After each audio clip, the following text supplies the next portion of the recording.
ಎಲ್ರಿಗೂ ನಮಸ್ಕಾರ boss, welcome back to Sagar stories. ಇವತ್ತಿನ ಮ್ಯಾಚ್ ಪ್ರಿವ್ಯೂ ಜೊತೆಗೆ ಪಾಯಿಂಟ್ಸ್ ಟೇಬಲ್ ಅನಾಲಿಸ್ಗೆ ಸ್ವಾಗತ. ಇವತ್ತು ಒಂಥರ ಮೋಸ್ಟ್ ಆಂಟಿಸಿಪೇಟೆಡ್ ಮ್ಯಾಚ್ ಅಂತ ಹೇಳ್ಬೇಕು ಮಗ. ಯಾಕೆ ಅಂತಂದರೆ Punjab kings is up against Delhi capitals. So ಇಬ್ಬರು ಕೂಡ ಇನ್ನೂ ಪ್ಲೇ ಆಫ್ ರೇಸಲ್ಲಿ ಇದ್ದಾರೆ.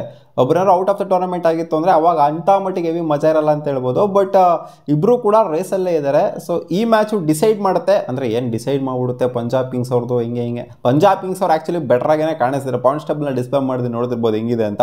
ಡೆಲ್ಲಿ ಕ್ಯಾಪಿಟಲ್ಸ್ಗೆ ಇದೊಂಥರ ಮಸ್ಟ್ ವಿನ್ ಮ್ಯಾಚ್ ಆಗಿದೆ. ಲಾಸ್ಟ್ 5 ಮ್ಯಾಚ್ನ ತೊಗೊಂಡು ನೋಡ್ತಾರೆ ಡೆಲ್ಲಿ ಕ್ಯಾಪಿಟಲ್ಸ್ ಅವರು 3 ಮ್ಯಾಚ್ನ ಸೋತಿದ್ದಾರೆ, 1 ಮ್ಯಾಚ್ನ ಮಾತ್ರ ಗೆದ್ದಿದ್ದಾರೆ.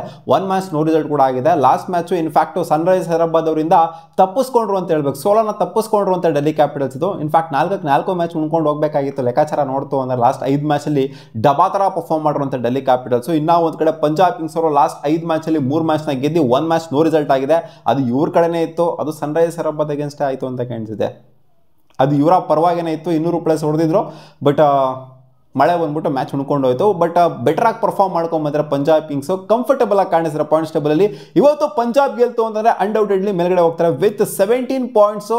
ಮೇಲ್ಗಡೆ ಟಾಪ್ ಆಫ್ ದ ಟೇಬಲ್ನ ಅಲಂಕಾರ ಮಾಡ್ತಾರೆ. 8 ಮ್ಯಾಚ್ನ ಗೆಲ್ಲರ ಜೊತೆಗೆ RCBಗೂ GTಗೂ ಮತ್ತು ಪಂಜಾಬ್ಗೂ ಹೆವಿ ಫೈಟ್ ಆಗಿಬಿಡುತ್ತೆ ಗುರು.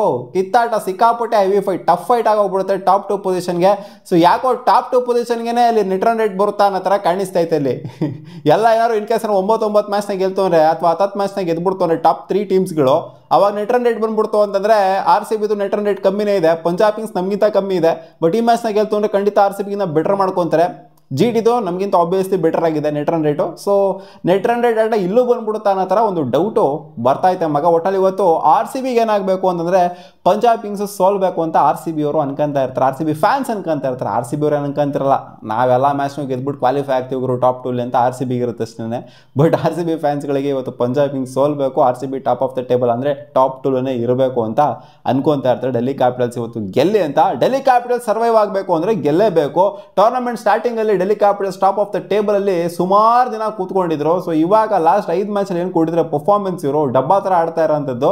ಸೊ ಅದರಿಂದನೇ ಇವ್ರು ಕೆಳಗಡೆ ಬಂದು ಕುಸ್ತಿದ್ದಾರೆ. LSG ಅವ್ರು ಕುಸ್ತಿದಾರಲ್ಲ ಅದೇ ರೀತಿ ಇವರು ಕೂಡ ಕುಸ್ತಿದ್ದಾರೆ ಲಾಸ್ಟ್ 5 ಮ್ಯಾಚ್ನ ಪರ್ಫಾರ್ಮೆನ್ಸ್ ಇಂದ. ಇಲ್ಲಿಂದ ರಿಕವರ್ ಆಗಲೇಬೇಕು. ಇಲ್ಲ ಅಂದ್ರೆ ಇವತ್ತೇನಾದ್ರು ಗೆಲ್ತು ಅಂತಂದ್ರೆ ವಿತ್ 15 ಪಾಯಿಂಟ್ಸು ಮುಂಬೈಗಿನ ಸ್ವಲ್ಪ ಬೆಟರ್ ಆಗ್ತಾರೆ ಅಂತ ಹೇಳಬೇಕು ವಿತ್ 15 ಪಾಯಿಂಟ್ಸು.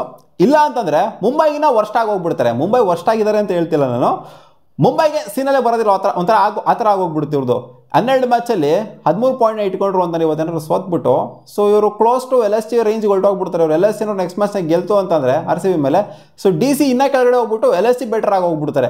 ಸೊ ಇಲ್ಲಿ ಡೆಲ್ಲಿ ಕ್ಯಾಪಿಟಲ್ಸ್ ಗೆಲ್ಲೇಬೇಕು, ಬೇರೆ ವಿಧಿ ಇಲ್ಲ. ಇನ್ನು ಮಿಕ್ಕಿರೋಂಥ 3 ಮ್ಯಾಚ್ನ ಗೆಲ್ತು ಅಂತಂದರೆ ಡೆಲ್ಲಿ ಕ್ಯಾಪಿಟಲ್ಸು ಕ್ವಾಲಿಫೈ ಆಗ್ತಾರೆ, 100% ಕ್ವಾಲಿಫೈ ಆಗ್ತಾರೆ 3 ಮ್ಯಾಚ್ನ ಗೆಲ್ತು ಅಂದರೆ.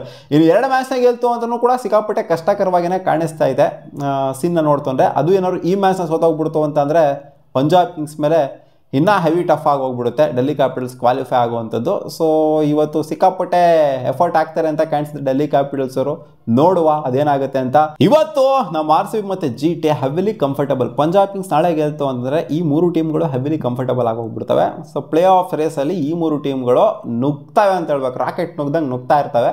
ಇನ್ನು ಒಂದು ಸ್ಥಾನಕ್ಕೆ ಏನಿದೆ ಕಿತ್ತಾಡ್ತಾ ಬೇರೆ ಟೀಮ್ಗಳು ಅಂದರೆ ಇನ್ನು ಇರೋ ಅಂಥದ್ದೇ ಮುಂಬೈ ಜೊತೆಗೆ DC ಮತ್ತು LSG. KKR 6th ಇರ್ಬೋದು ಇವತ್ತು. ಬಟ್ ಅದನ್ನು KKR out of the tournament ಆಗಿದ್ದಂತೂ ಆಯಿತು. ಅವ್ರು ಇನ್ನು ಮಿಕ್ಕಿರೋಂಥ 2 ಮ್ಯಾಚ್ನ ಗೆದ್ರೂ ಕೂಡ ಕ್ವಾಲಿಫೈ ಆಗೋದಕ್ಕೆ ಆಗೋದಿಲ್ಲ.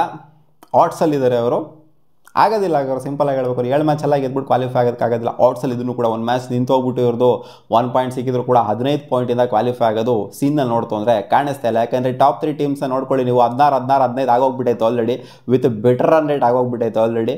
ಸೊ ಇಲ್ಲಿ KKR 4ನೇ ಪೊಸಿಷನ್ಗೆ ನೀವು ರೀಚ್ ಮಾಡಬೇಕು ಅಂತಂದರೆ ಇಲ್ಲಿ ಮುಂಬೈ ಇಂಡಿಯನ್ಸ್ ಬೇರೆ 7 ಮ್ಯಾಚ್ನ ಗೆದ್ದರೆ ಆಬ್ವಿಯಸ್ಲಿ ಇನ್ನು ಮಿಕ್ಕಿರುವಂಥ 1 ಮ್ಯಾಚ್ ಅಂತೂ ಪಕ್ಕ ಗೆದ್ದೇ ಗೆಲ್ತಾರೆ. DC ಆಗಿರಲಿ, MI ಆಗಿರಲಿ, LSG ಏನು ಅಂಡರ್ ಎಸ್ಟಿಮೇಟ್ ಮಾಡೋದಲ್ಲ, ಅವರಂತೂ ಖಂಡಿತ ಗೆದ್ದೇ ಗೆಲ್ತಾರೆ. ಸೊ ಇವರು ಔಟ್ಸಲ್ಲಿ ಇರೋದ್ರಿಂದ ಖಂಡಿತ ಆಗೋದಿಲ್ಲ. 8 ಮ್ಯಾಚ್ನ ಗೆದ್ದರೆ ಮಾತ್ರ ಕ್ವಾಲಿಫೈ ಆಗೋ ಥರ ಸೀನ್ ಕಾಣಿಸ್ತಾ ಐತೆ ಮಗ ಇವಾಗಿನ ಪಾಯಿಂಟ್ಸ್ ಟೇಬಲ್ ನೋಡ್ತು ಅಂತಂದರೆ. ಸೊ ಇವತ್ತು HCPA ಸ್ಟೇಡಿಯಮಲ್ಲಿ ಆಗ್ತಾ ಇದೆ ಪಂಜಾಬ್ ಅವರ ಹೋಮ್ ವೆನ್ಯೂಲಿ. ಹೆಡ್ ಟು ಹೆಡ್ ಅಂತ ಬಂದಾಗ DC ವರ್ಸಸ್ ಪಂಜಾಬ್ ಕಿಂಗ್ಸ್ ಆಡಿದರೆ 33 ಮ್ಯಾಚು, ಅದರಲ್ಲಿ 16 ಮ್ಯಾಚ್ನ DC ಗೆದ್ದರೆ 17 ಮ್ಯಾಚ್ನ ಪಂಜಾಬ್ ಕಿಂಗ್ಸ್ ಅವರು ಗೆದ್ದಿದ್ದಾರೆ. ಹೈಯೆಸ್ಟ್ ಟೋಟಲು 231 DC ಅವ್ರದ್ದು, ಹೈಯೆಸ್ಟ್ ಟೋಟಲ್ 202 ಪಂಜಾಬ್ ಅವ್ರದ್ದು, ಲೋಯೆಸ್ಟ್ ಟೋಟಲ್ 67 ಡೆಲ್ಲಿ ಅವ್ರದ್ದು, 104 ಪಂಜಾಬ್ ಅವರ ಲೋಯೆಸ್ಟ್ ಟೋಟಲು ಅಗೇನ್ಸ್ಟು ಆಡಿದಾಗ. ಸೊ ಹಿಸ್ಟ್ರಿ ತೆಗೆದು ನೋಡ್ತು ಅಂದರೆ ಈಕ್ವಲ್ ಆಗಿದೆ, 16-17 ಮ್ಯಾಚ್ನ ಗೆದ್ದಿರುವಂಥದ್ದು. ಸೊ ನೋಡೋಣ ಏನಾಗುತ್ತೆ ಅಂತ. ಇವತ್ತು ನನಗೇನೋ ಪಂಜಾಬ್ ಕಿಂಗ್ಸ್ ಅವರು ಡಾಮಿನೇಟ್ ಮಾಡಿಬಿಟ್ಟು ಗೆಲ್ತಾರೆ ಅಂತ ಅನ್ನಿಸ್ದೆ. RCBಗೆ ಇವತ್ತು ಪಂಜಾಬ್ ಕಿಂಗ್ಸು ಗೆಲ್ಲಬಾರ್ದು, ಬಟ್ ಆದರೂ ಕೂಡ ಪಂಜಾಬ್ ಕಿಂಗ್ಸ್ ಗೆಲ್ತಾರೆ ಅಂತ ಅನ್ನಿಸ್ದೆ ಮಗ. ನೋಡೋಣ ಅದೇನಾಗುತ್ತೆ ಅಂತ. ಯಾಕೋ ಸಿಕ್ಕಾಪಟ್ಟೆ ವರ್ಷಾಗಿ ಹೋಗ್ಬಿಟ್ಟಿದ್ರು ಡೆಲ್ಲಿ ಕ್ಯಾಪಿಟಲ್ಸ್ ಅವರು. ನೆನ್ನೆ ಮ್ಯಾಚು ಹಿಂಗೆ ಹೇಳಿದ್ದೆ, CSK ಯಾಕೋ ಡಬ್ಬಾ ಥರ ವರ್ಷ ಅದು ಇದು ಅಂತ ಹೇಳಿದ್ದೆ, CSKನೇ ಗೆದ್ಬಿಟ್ರು ಕಡೆಗೆ. ಸೊ ನೋಡೋಣ ಏನಾದ್ರು ಅಪ್ಸೆಟ್ ಗಿಪ್ಸೆಟ್ ಕೊಡ್ತಾರಾ ಅಂತ ಪಂಜಾಬ್ ಕಿಂಗ್ಸು ಸಿಕ್ಕಾಪಟ್ಟೆ ಕಂಫರ್ಟಬಲ್ ಆಗಿ ಕಾಣ್ತಿರುವಂಥ ಟೀಮಿಗೆ. ಮತ್ತೆ ಸಿಗೋಣ ಮುಂದಿನ ವಿಡಿಯೋದಲ್ಲಿ ಗಾಯ್ಸ್, ಬಾಯ್.